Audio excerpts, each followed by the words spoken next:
বেগম খালেদা জিয়ার মৃত্যুর পরে ভারত যেভাবে প্রতিক্রিয়া দেখাচ্ছে জানাচ্ছে সেটা কেমন, সেটা কেন করছে তারা, বা একটা অনিবার্য প্রশ্ন তোলা হবে আমরা জানি, সেটা হচ্ছে এটাকে বিএনপি ভারতের দালালে পরিণত হচ্ছে, ভারতের নতুন দালালে পরিণত হচ্ছে এবং ভারতের কাছে নাকে খত দিয়ে বিএনপি ক্ষমতায় যেতে চাইছে, এই ন্যারেটিভও দাঁড় করানোর চেষ্টা হতে পারে।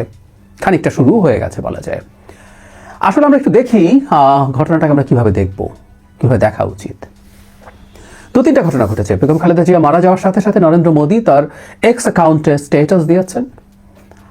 গতকাল বাংলাদেশে এসেছিলেন ভারতের পররাষ্ট্রমন্ত্রী জয়শঙ্কর, অন্যান্য লোকজন এসছে, পাকিস্তানের লোকজন এসছে, ভুটান নেপাল থেকে এসছে। ওটা গুরুত্বপূর্ণ না, আমাদের আলোচনার স্বার্থে ভারত গুরুত্বপূর্ণ। পাকিস্তানের সাথে ডক্টর ইউনূস সরকারের বেশ সুসম্পর্ক আছে, তারা আসতেই পারেন, বিএনপির সাথেও তাদের যোগাযোগ আছে, ধারণা করায় যে, এবং এই সুসম্পর্ককে আমি পজিটিভ অর্থে বলছি।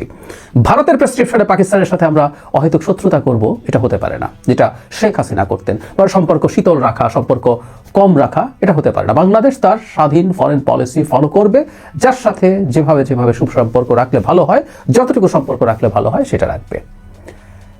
তো আমরা ভারতের ব্যাপারটা আলাপ করছি। শুধু সেটাই না, জয়শঙ্কর একটা বার্তা নিয়ে এসছেন নরেন্দ্র মোদীর কাছ থেকে, যেটা তারেক রহমানকে উদ্দেশ্য করে দেওয়া হয়েছে। এবং ফাইনালি দেখলাম আজই ভারতের পররাষ্ট্রমন্ত্রী রাজনাথ সিং আমাদের হাই কমিশনে যাবেন সেখানে শোক প্রকাশ করতে। তাহলে আমরা এভাবে বলতে পারি যথেষ্ট গুরুত্ব দিচ্ছে ভারত। ফলে তারেক রহমান ভারতের কাছে বিক্রি হয়ে গেছেন, এই ন্যারেটিভওয়ালারা খানিকটা খুশি হতেই পারেন যে এর মাধ্যমে এই ন্যারেটিভটা বেচা যেতে পারে। 3 দিন আগে নরেন্দ্র মোদী যে স্ট্যাটাসটা দিয়েছেন, তাৎক্ষণিকভাবে সেখানে এগুলো পড়ে রাখা ভালো। খালেদা জিয়ার পরিবার ও বাংলাদেশের মানুষের প্রতি আমাদের গভীর সমবেদনা। এই মর্মান্তিক ক্ষতি সহ্য করার শক্তি যেন সর্বশক্তিমান তার পরিবারকে দেন। বাংলাদেশের প্রথম নারী প্রধানমন্ত্রী হিসেবে দেশটির উন্নয়নে পাশাপাশি, এই জায়গাটা খেয়াল করি, ভারত বাংলাদেশ সম্পর্ক জোরদারে খালেদা জিয়ার গুরুত্বপূর্ণ অবদান সবসময় স্মরণ করা হবে। তিনি 2015 সালে যে ঢাকায় এসেছেন সেই ব্যাপারে উল্লেখ করে বলছেন, আমরা আশা করি তার দৃষ্টিভঙ্গি উত্তরাধিকার আমাদের পারস্পরিক অংশীদারিত্বকে ভবিষ্যতে পথ দেখাবে। খালেদা জিয়ার আত্মা শান্তিতে থাকুক।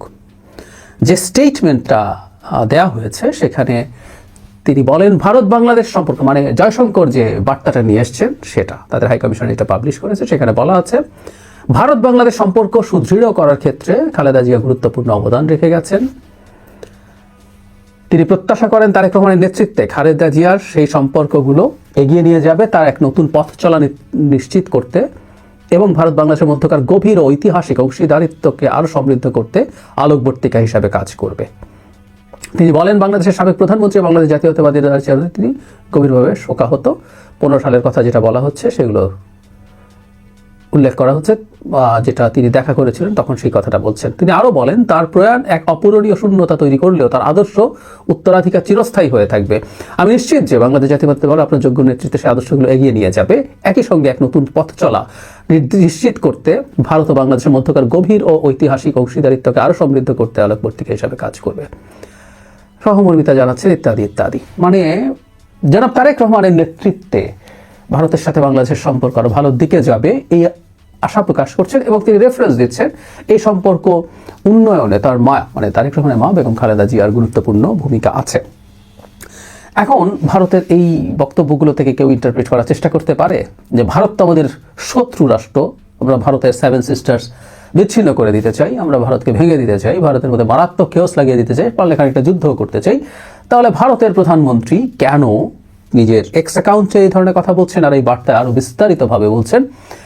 এই প্রশ্ন কেউ না কেউ করতে চাইতে পারেন এবং এটার মাধ্যমে এই ন্যারেটিভটা কিন্তু হবে সামনে, মানে বাংলাদেশের সামনের নির্বাচনে কি ফ্রেম করা হবে সেটা একটু আমরা বলেই ফেলতে পারি। সেটা হচ্ছে বিএনপি ভারতের সাথে সংযুক্ত হয়ে, মানে তারা কতগুলো শক্তি এবং দেশকে, ভারত, আওয়ামী লীগ, বিএনপি, সেনাবাহিনীদেরকে একত্র করে বলবে তারা মূলত একই এজেন্ডায় এবার নতুন আওয়ামী লীগ, বিএনপিকে নতুন আওয়ামী লীগ হিসাবে প্রেজেন্ট করার চেষ্টা হবে। এর অপোজিটে অন্যান্য যারা আছে তারা থাকবে, তারা প্রচণ্ড ভারত বিরোধী শক্তি, এভাবেই তারা দেখানোর চেষ্টা করবে। এবং এখন এটাকেও একই রকমভাবে বলতেই পারেন যে আমাদের দেশের একজন গুরুত্বপূর্ণ রাজনৈতিক নেতৃত্ব প্রধান মারা গেছেন, সেখানে কেন মোদী শোক বার্তা দেবে, কেন তাদের পররাষ্ট্রমন্ত্রী বাংলাদেশে আসবে, কেন আবার তিনি আরেকটা বার্তা নিয়ে আসবেন, কেন রাজনাথ সিং বাংলাদেশের হাই কমিশনে যাবে, ইত্যাদি ইত্যাদি। আমি ভারতের এই জেস্টারটাকে পজিটিভলি দেখিয়ে। তারপর আমি সবসময় বলি ভারত বাংলাদেশে একটা স্টেবল গণতান্ত্রিক সরকার হওয়ার চাইতে বড় একটা কেওটিক বাংলাদেশ পছন্দ করবে ভারতের বিশেষজ্ঞরা, সোকল বিশেষজ্ঞরা এটা বলেন না, কিন্তু আমি মনে করি। যাই হোক, সেই অন্য আলোচনা। কিন্তু একটা স্টেবল বাংলাদেশ হওয়ার যেহেতু সমূহ সম্ভাবনা আছে, তারা তাদের ভবিষ্যৎ দেখে চেষ্টা করছেন বিএনপির সাথে একটা র্যাপো তৈরি করার জন্য। বিএনপি ক্ষমতায় আসবে মোটামুটি সুষ্ঠু নির্বাচন হলেই। জামায়াতে ইসলামীর আদৌ কিছু হবে বলে আমি মনে করি না। অনেক কিছু মনে করেন, জামায়াত নিজেও হয়তো মনে করেন। তো তাহলে যে কথাটা বলছিলাম, যে দলটা ক্ষমতায় আসতে যাচ্ছে তার সাথে এনগেজ করার একটা চেষ্টা ভারতের দিক থেকে দেখছে, এবং এটা একটা পজিটিভ সাইন। আমি প্রায় একটা কথা বলি, ভারতের সাথে ভারতের উপরে ক্ষুব্ধ হওয়ার, রেগে যাওয়ার, ভারতের প্রতি আমাদের তীব্র কারো ক্ষেত্রে ঘৃণাও যখন হয়, সেটাও খুব অযৌক্তিকটাও। তারা যা করেছে বাংলাদেশকে যেভাবে দেখতে চায়। কিন্তু এই যে পুরনো কথা, আপনি বন্ধু পাল্টাতে পারেন কিন্তু প্রতিবেশী পাল্টাতে পারেন না। ভারত এখানে থেকে যাবে। সুতরাং ভারতের সাথে এই যুদ্ধংদেহী অবস্থা থাকা দুই দেশের কারোর জন্যই ভালো না। দুই দেশ ধীরে ধীরে, ওই যে আমরা একটা টার্ম ইন্টারন্যাশনাল পলিটিক্সে বা জিও পলিটিক্সে ব্যবহার করা হয়, ডিএসকালেট করা, টেনশন এসকালেট করা, মানে বাড়াতে থাকার চাইতে একটু কমিয়ে আনার চেষ্টা করতে হবে। করতে করতে দুই দেশের মধ্যে ওয়ার্কিং রিলেশনশিপ আসতে হবে, এবং অবশ্যই সেটা বাংলাদেশকে ভারত একটা স্বাধীন সার্বভৌম রাষ্ট্র হিসেবে স্বীকৃতি দেওয়ার মাধ্যমে। এটা সবচেয়ে জরুরি কথা। সো ভারতের দিক থেকে এই ধরনের চেষ্টা, এই ধরনের চর্চাকে আমি খুব পজিটিভলি দেখতে চাই। তারা এটা করার চেষ্টা করছেন, একটা অপশন রাখছেন। তাদের ফার্স্ট অপশন এটা না হলেও বিএনপি যদি জিতে যায়, তারা ভাববেন নির্বাচন যদি হয়ে যায় বিএনপি জিতে যাবে, এটা তারাও বোঝে। তাদের কাছেও যথেষ্ট ডেটা আছে, তাদের অ্যানালিসিস আছে, তাদের ইন্টেলিজেন্স আছে, সব কিছু যোগ করে সেই কাজটাই তারা করছেন।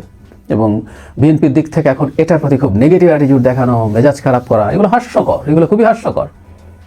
যে দলটা ক্ষমতায় যেতে পারে, যে দল ক্ষমতায় যাওয়ার জন্য ফাইট করবে এবার বা পরের বার, জামায়াতে ইসলামের কথা বলছি, তারাও কি কোনো কিছু লুকিয়ে টুকিয়ে করছেন না? ভারতের কূটনীতিক জামায়াত আমিরের সাথে অসুস্থ হওয়ার পর দেখা করেছেন। রয়টার্স নামে একটা নিউজ দিয়েছে, যেখানে তিনি এই সাক্ষাতের খবর প্রচার করতে নিষেধ করেছেন। সেটা নিয়ে অনেকে নানান আলোচনা সমালোচনা করছেন। এটা ভারতীয় পক্ষই বলেছে। অবশ্য ভারতীয় পক্ষ বললে এটা গোপন কেন রাখবেন? জিএম কাদেরের সমালোচনা আমরা অনেকেই করেছি, যে ভারত চাইছে না বলে। তিনি সম্ভবত অসুস্থতার সময়, সেটা সম্ভবত গত অগাস্ট মাসের কথা। তো তখন যদি অসুস্থ সময় দেখা করেন, উনি এতদিন পরে বললেন, হোয়াটএভার, যে কথাটা বলছিলাম, ভারতের সাথে কূটনীতিকের সাথে জামায়াতের আমি দেখা করছেন, ইটস ফাইন, এটা দেখা করবেন। আমরা জামায়াতের সর্বোচ্চ পর্যায় থেকে ভারতের ব্যাপারে কি এমন কোনো মারাত্মক রেটরিক দেখছি যেটা ভারতের স্বাধীনতা, সার্বভৌমত্ববাদ, তার টেরিটরিয়াল ইন্টিগ্রিটি, তার ভূমির যে অখণ্ডতা, সেটার প্রতি হুমকি হয়? না, মোটেও না। এটা করতে পারে না, করা উচিতও না। এটা জামায়াত করবে না, বিএনপি করবে না, এনসিপিও করবে না। এটা কেউ যদি করে থাকে সেটাও অনুচিত। হাসনাত আবদুল্লাহ গুরুত্বপূর্ণ নেতা, তার করাটা অনুচিত হয়েছে। এর বাইরে কেউ করছেন, কেউ বলেন যে এই ধরনের একটা শোরগোল থাকা ভারতকে চাপে রাখার জন্য খারাপ না। আমি ব্যক্তিগতভাবে মনে করি না এটা সঠিক আছে। তারপরে কেউ যদি সঠিক মনে করেন করবেন, কিন্তু যে দলটা ক্ষমতায় যাবে, যে দলটা ক্ষমতায় যেতে চায় আজ হোক বা কাল, সেটা করতে পারে না, সেটা তার পক্ষে সম্ভব না। সুতরাং বিএনপির সাথে ভারতের এই যে যোগাযোগ হচ্ছে, এই যোগাযোগটাকে আমি পজিটিভলি দেখি। এই সরকারের সাথে ভারতের সম্পর্ক খুব খারাপ হলেও এই সরকারের সময় এই বিষয়টা ঘটেছে, সেটা আগামী সরকারের প্রতি তার অ্যাটিটিউড যেরকম হয় সেটা ভালোই। আমরা আশা করি আমরা এই গূঢ় ব্যাপার না, এটা খুবই হালকা ব্যাপার, খুবই সহজ ব্যাপার, হালকা না সহজ ব্যাপার, এটা আমরা বুঝবো। এবং সেই চেষ্টা, সেই প্রবণতা যেটার মাধ্যমে বিএনপিকে ভারতের কবজায় চলে গেছে, ভারতের সাথে ডিল করে বিএনপি ক্ষমতায় আসছে, ভারতের সাথে ডিল করে তারেক জিয়া বাংলাদেশে আসতে পেরেছেন, এই আলাপগুলো ছড়িয়ে দিতে চাই। তাদের এই ন্যারেটিভকে আমরা শিওরলি যৌক্তিকভাবেই প্রত্যাখ্যান করতে পারবো।